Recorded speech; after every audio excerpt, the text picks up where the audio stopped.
Classification of hearing impairment. The affected part of the ear is one basis for classifying hearing impairment. Conductive hearing loss occurs in the outer and middle ear, thereby blocking the passage of the acoustic energy. The blockage may be caused by abnormal growths or complications of the outer or middle ear. Impacted cerumen results from the excessive buildup of airwax in the auditory canal. Diseases of the middle ear can leave fluid or debris. Malformation, incomplete development or abnormal growth, and improper movement of the ossicular chains can cause conductive hearing loss. If the inner ear is intact, the conductive hearing impairment can be corrected through surgical or medical treatment. A hearing aid is usually prescribed. Sensorineural hearing impairment occurs in the inner ear. The sensitive mechanisms in the auditory nerve may be damaged. When the cochlea is impaired, the neural energy delivered to the brain is distorted or not delivered at all. Audition does not take place and speech is not heard. Sensory neural hearing losses may be congenital or adventitious because of illness or traumatic incidents. Only a very small percentage of sensorineural deafness can be reversed by medical intervention. Mixed hearing impairment results from a combination of both conductive and sensorineural hearing losses. Central hearing disorder. It is any dysfunction in the central auditory nervous system between the brainstem and the auditory cortex in the brain. Another basis for classifying hearing impairment is its being unilateral or present in one ear only, or bilateral or present in both ears. As mentioned earlier, deafness may be congenital or adventitious. The degree of severity of hearing impairment may be slight, mild, moderate, severe, and profound.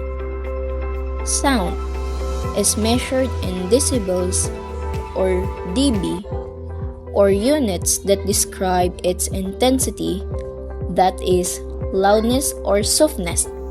This is also referred to as the degree of hearing loss.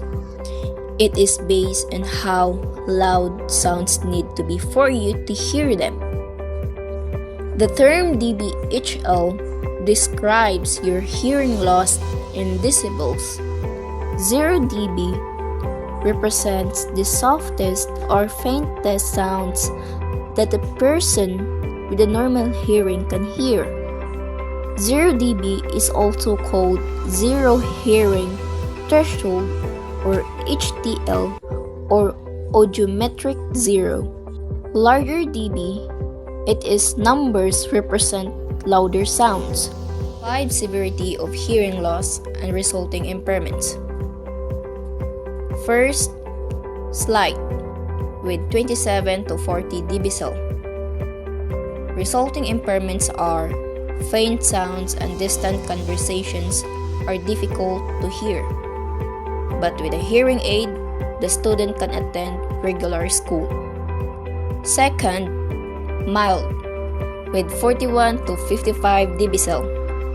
Resulting impairments is as much as 50% of classroom conversations are missed.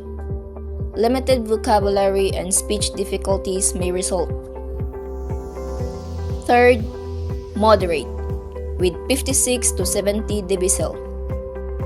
Resulting impairments are loud conversations can be heard, defective speech, language difficulties, and limited vocabulary may occur. Fourth, severe, with 71 to 90 dBcell. Resulting impairments is that Hearing is limited to a radius of 1 foot, enough to discriminate loud sounds. Defective speech and language and severe difficulty in hearing consonant sound may result. Fifth, profound, with 91 and above decibel. Sounds and tones cannot be perceived. Visions becomes primary sense of communication. Speech and language are likely to deteriorate. Etiology of hearing impairment. When it occurs in 1 out of 1,000 live births, causes are hereditary and chromosomal abnormalities. It is called genetic and hereditary types of deafness. Infections such as maternal rubella, cytomegalovirus, hepatitis V virus, syphilis, mumps, and otitis media may occur during pregnancy or after birth. Adventitious hearing loss can be attributed to environmental factors such as excessive and constant exposure to very loud noises. Drugs and medication can turn toxic when administered to the mother or to the child at inappropriate times and circumstances. Traumatic factors can cause hearing impairment at birth. Low birth weight, difficult and prolonged labor can traumatize the hearing mechanism and cause hearing loss and permanent damage to the ear. Skull fractures due to accidents as well as pressure changes may damage the ear. The more specific causes of conductive hearing loss are otitis media, which is the medial ear infection, excessive earwax, which is impacted cerumen, and otosclerosis, a spongy bony growth around the stirrup which impedes its movement. Sensorineural hearing loss results from damage to the cochlea or the auditory nerve. Other causes are viral diseases, Rh incompatibility, hereditary factors, exposure to noise, aging, and ototoxic medications. Common disorders associated with hearing loss. First, the atresia, the absence of the external ear canal. It is usually unilateral or found in both ears, and often seen in conjunction with such syndromes as Curzon's, Teacher-Collins, Piri-Robin, and usually congenital but can be acquired fungal infection, squamous cell carcinoma, and it can result conductive hearing loss. These are some signs of atresia: a yellowish coloration of the skin and whites of the eyes, abnormally pale stools, and dark urine. Also having swollen stomach or abnormal enlargement of the liver. For example, a congenital deformity where the ear canal is underdeveloped. Another one, a condition in newborns in which the common bile duct between the liver and the small intestine is blocked or absent. Next, the acoustic neuroma, a benign slow-growing tumor associated with NF2, chromosome 22, autosomal dominant, can be found in the internal auditory canal, having 75% slowly progressive sensorineural hearing loss. Symptoms include poor speech understanding on the affected side, facial numbness, also unsteadiness. For example, diagnosed with a detailed MRI and CT scan of the head if the patient presents with a decrease in hearing, tinnitus, ringing in the ear, dizziness, or other common symptoms. Next, the fistula, a hole in or rupture of the oval or round window in the inner ear. may leak perilymph, a clear fluid, into the middle ear, caused by head injuries, diving, barotramas, violent sneezing, and etc. Results in fluctuating and or sudden sensorineural hearing loss. It can be a complication of cholesteatoma. For example, fistula form between the end of the bowel and skin near the anus, which is anal fistula, or between the intestine and the vagina, which is the intervaginal fistula. The next one is the autoimmune disease, associated with a variety of immune disorder such as HIV or AIDS. May be accompanied by chronic otitis media, nasal crusting, cough, iritis, and etc. Also, sensorineural hearing loss occurs in 20% of the patients. For example, alopecia areata is an autoimmune disease of the skin that causes hair loss. In type 1 disease, the immune system attacks the pancreas. And in rheumatoid arthritis, the immune system can attack many parts of the body, including the joints, lungs, and eyes. Then the next one is the ototoxicity. Can be used in a wide variety of strong antibiotics such as aminoglycoside, gentamicin, kanamycin, and other, as well as chemotherapeutic agents such as cisplatin or loop diuretics. Can result from exposure to various chemical agents in the environment, characterized by a progressive high-frequency sensorineural hearing loss following such exposure. Example, may can start suddenly or develop slowly over time. Usually, the first signs of ototoxicity is ringing in the ears, causes buzzing, hissing, or humming sounds in your ears, including hearing loss. Next, the cytomegalovirus, or CMV. Most common congenital viral infection causing hearing loss today, occurring in 1 to 1,000 live births, contracted during pregnancy or after birth, can result in sensorineural hearing loss as well as CNS, cardiac, optic, and growth abnormalities.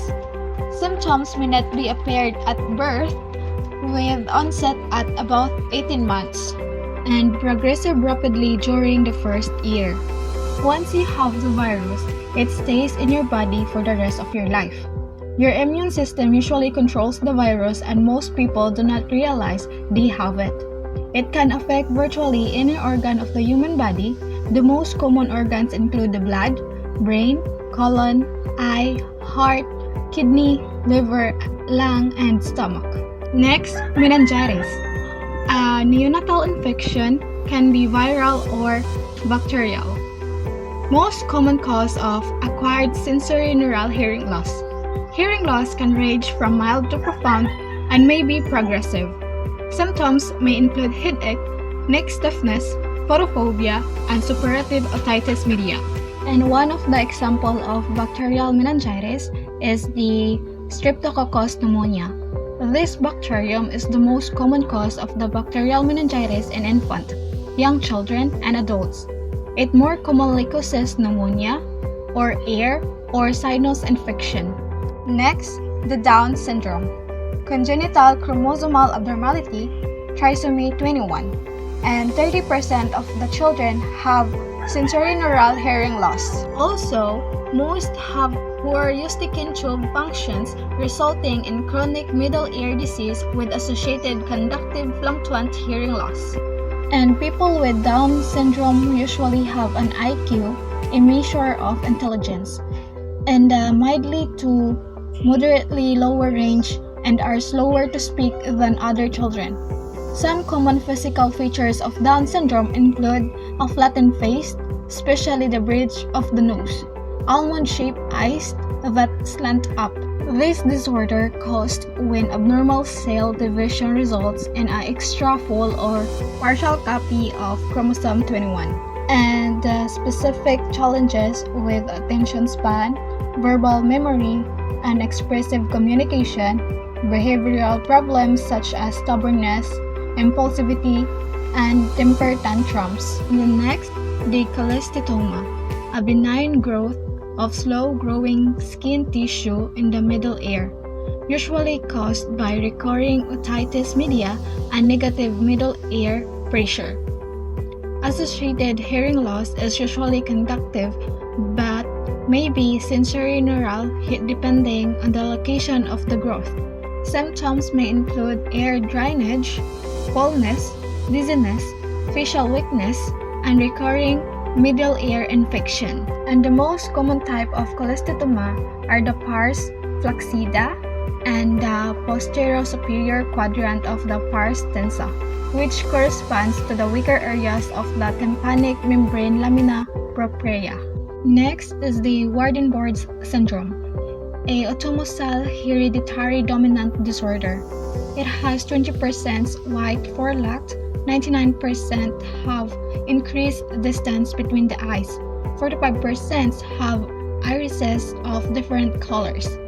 Also, the pigmentation of the skin and eyebrows that met over the bridge of the nose area is a common feature of this syndrome, and 50% have mild to severe sensorineural hearing loss, which can be unilateral or bilateral, that is progressive.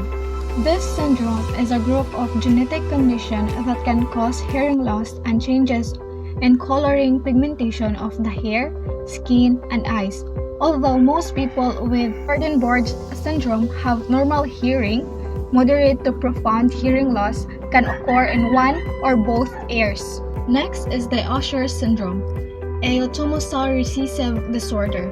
It occurs in 6 to 12% of congenitally deaf children and 3 in 100,000 of the general population. It involves retinitis pigmentosa and progressive moderate to severe sensorineural hearing loss. It can vary greatly in the age of onset, severity, and progression. Usher syndrome involves both hearing loss and vision loss. The hearing loss may be mild to complete, and the vision problem is called retinitis pigmentosa. The eyes are slowly damaged over time. Next is the Treacher-Collins syndrome, an autosomal dominant congenital abnormalities of the external and middle ear. It is facial anomalies such as depressed cheekbones, malformed pinna, receding chin, large fish-like mouth, and dental abnormalities. Also, poorly developed middle ear space with ossicles frequently absent or deformed. It can be associated with conductive and/or sensorineural hearing loss. TCS is a rare genetic disorder characterized by distinctive abnormalities of the head and face. People with this syndrome often have eyes that slant downward, sparse eyelashes, and a notch in the lower eyelids called an eyelid coloboma. Some affected individuals have additional eye abnormalities that can lead to vision loss. Next is the Pendred's syndrome, a congenital abnormality of the inner ear, a recessive endocrine metabolic disorder occurring in 1 of 100,000 newborns. It is associated with profound sensorineural hearing loss, which may develop during the first 10 years of life. Also associated with a thyroid defect, resulting in a goiter during the second or third decade of life. It has 40% vestibular problems, yet often seen with a Mondini-like cochlear abnormality. And lastly, the Lyme disease, acquired disorder caused by the tick-borne sparket, leading cause of visual paralysis in children. Symptoms include rash, headache, hearing loss, stiff neck, arthralgia, and fatigue. And hearing loss usually improves with antibiotic therapy. This disease is an illness caused by Borrelia bacteria.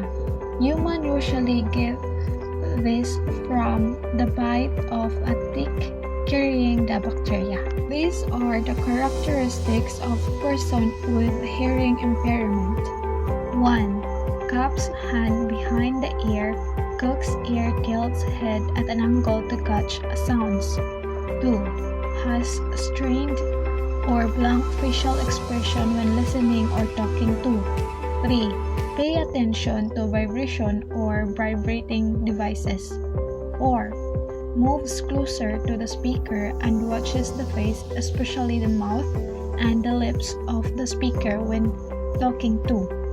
5. Less responsive to noise, voice, music, and other sources of sounds.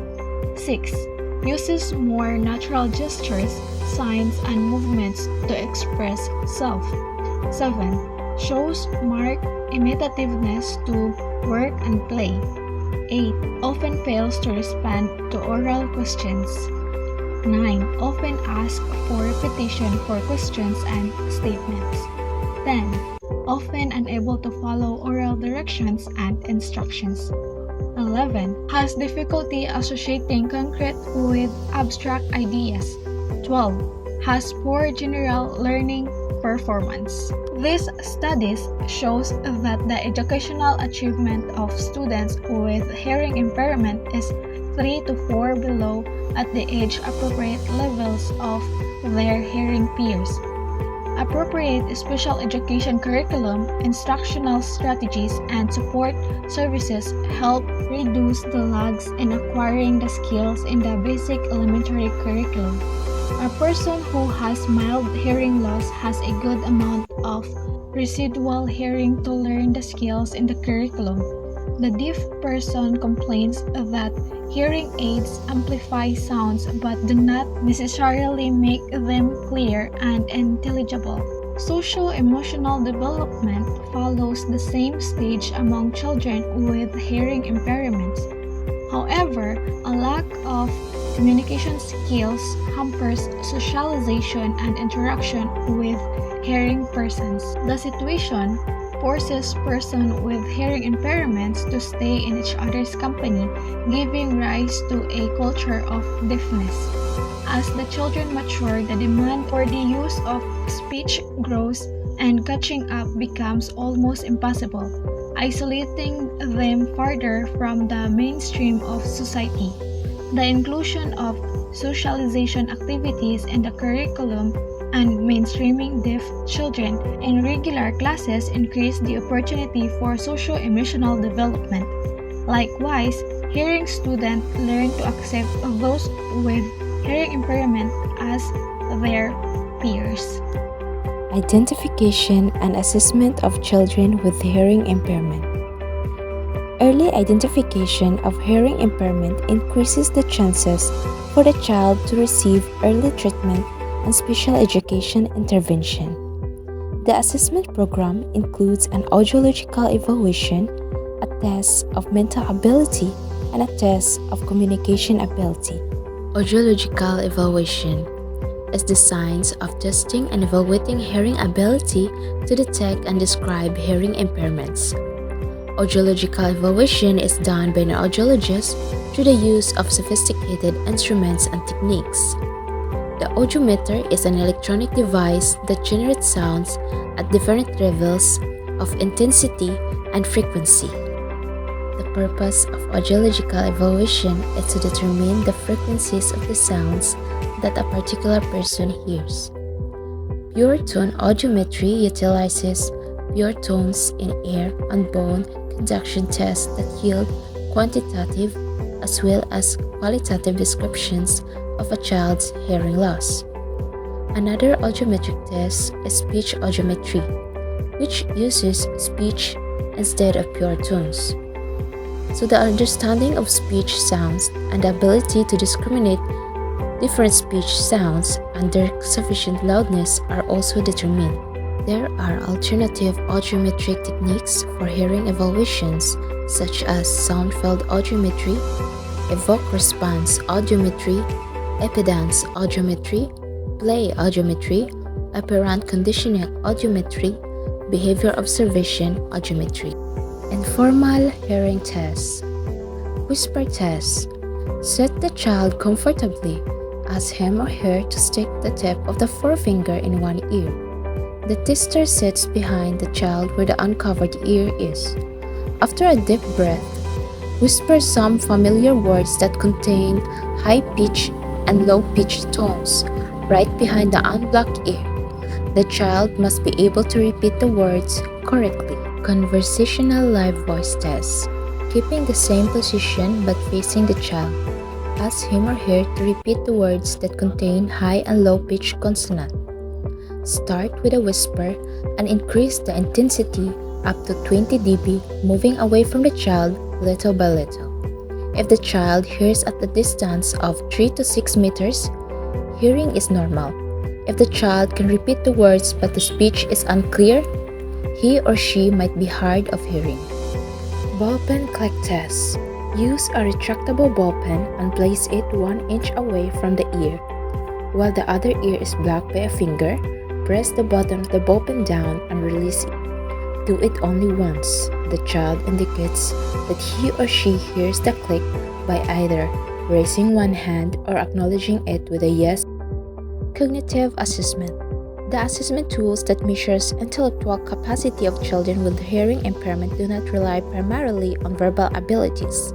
In the United States, the HISC test of learning aptitude, the Whistler Intelligence Scale of Children or WISC, and the Stanford Achievement Test or SAT are widely used because of the nonverbal performance subtest. Assessment of communication abilities. Assessment of speech and language abilities includes an analysis of the development of the form, content, and the use of language. Articulation, speech, frequency, and quality of voice are examined. Social behavioral assessment.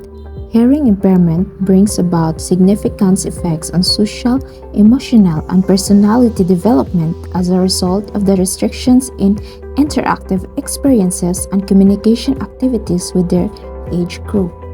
Linguistic difficulties oftentimes show in self-concept and social emotional maladjustment. Educational placement. The degree and classification of hearing loss are important factors in deciding the most appropriate special education program for children with hearing impairment. This provides the guidelines in making decisions about the educational placement based on the degree of hearing loss, the possible effect on the understanding of speech and language, the possible psychosocial impact, and the potential educational needs and programs. There are other considerations that need attention in education of students with hearing impairments. Some of them are educational environments, mode of communication, and support services. Educational placement. In the Philippines, students with hearing impairment, like other students with disabilities, are mainstreamed in regular classes either on full-time or part-time basis. A special education teacher assists the regular teacher in seeing to it that the students receive as much interaction as their hearing classmate. Some special education programs employ an interpreter in the regular classes who translates the verbal activities into signs and gestures to enable the students to follow the lesson. The special education teacher gives special instruction in the resource room and the special education center on oral to total communication, manual communication that includes finger spelling and different sign system, auditory verbal training, and cued speech. Next is the support services. Communication accessibility is provided by sign language and oral interpreters inside and outside of the classroom. Computer-aided instruction, or CAI, reinforces the knowledge and skills learned in the different subject areas. The special learning areas like speech, auditory training, and language are taught effectively through computer-aided instruction. Some TV programs and videos utilize closed captioning services in sign language that make the programs accessible to individuals with hearing impairment. Telephone services have telecommunication devices for the deaf where visual display of communication going on is available in print and electronic display. Circular phones with text messaging features are very useful to individuals with hearing impairment. Suggestions for teaching students with hearing impairment in a regular class. 1. Promote the acceptance of the student with hearing impairment in the regular class. Welcome the student to your class. Explain the student's condition to the entire class. Emphasize that he/she can learn together with the hearing students. Make modification in teaching as natural as possible. Accept the student as an individual with abilities and limitations.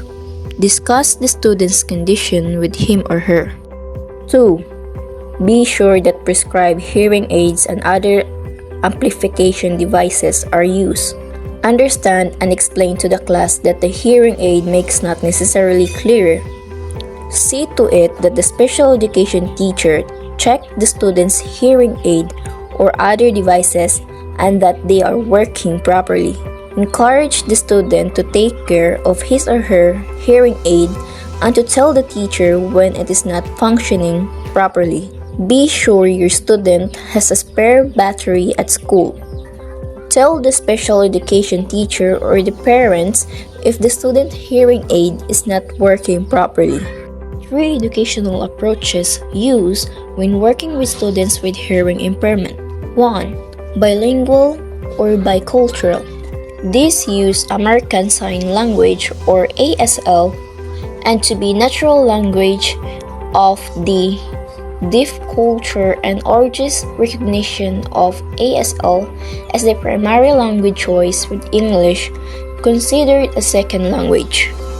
To provide a foundation in the use of ASL with its unique vocabulary and syntax rules, is ESL instruction provided for English vocabulary and syntax rules. 2. Total communication. This supports the belief that simultaneous use of multiple communication techniques enhances individuals' ability to communicate, comprehend, and learn.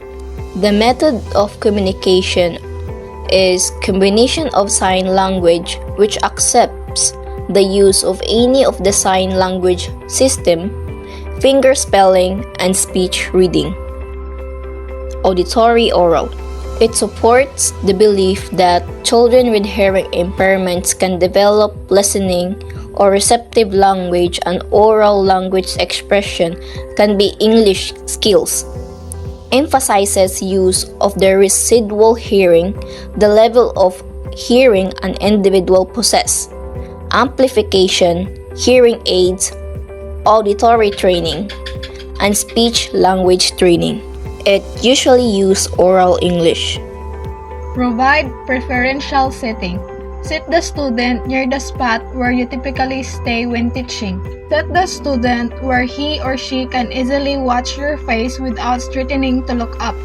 Set the student away from sources of noise. Set the student where light is on your face and not to the student's eyes. Set the student so he or she can use better air. Allow the students to transfer to other seats when necessary. Increase visual information. Remember that your student reads your lips and must see your face in to do so. Try to stay in one place while talking to the class so the student does not have to lip read a moving target. Avoid talking when your back is turned to the class, such as when you are writing on the chalkboard. Avoid covering your mouth or face when talking. When reading in front of the class, be sure that the student can lip read you. Avoid standing in front of the window where the glare will make it difficult to see your face. Use visual aids such as pictures and illustration whenever possible. Demonstrate what you want the student to understand whenever possible. Use the chalkboard as much as possible. Minimize classroom noise. Sit the student away from the noisy part of the classroom. Wait for the class to be quiet before talking to the students. Modify teaching procedures. Be sure the student is watching and listening when you are talking.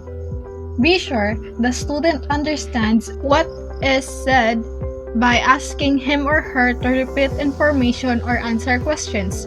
Rephrase rather than repeat questions and instructions whenever necessary. Write keywords, new words, and other needed information on the chalkboard.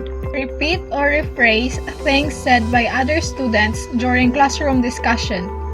Introduce new vocabulary words to the students in advance. Ask the student to repeat if you cannot understand him or her. Assign a student as buddy to alert the deaf student to listen and to be sure that he or she understands the lesson correctly. Have realistic expectation. Remember that the student cannot understand and grasp everything all the time, no matter how hard he/she tries. Be patient when the student asks for repetition. Give the student a break for listening when he or she shows signs of fatigue. Expect the student to follow classroom routine. Expect the student to abide by all the school rules such as attendance, properly behavior, homework, and dependability as other students are required to do. Be alert for fluctuations of hearing. Report any observation to the special education teacher.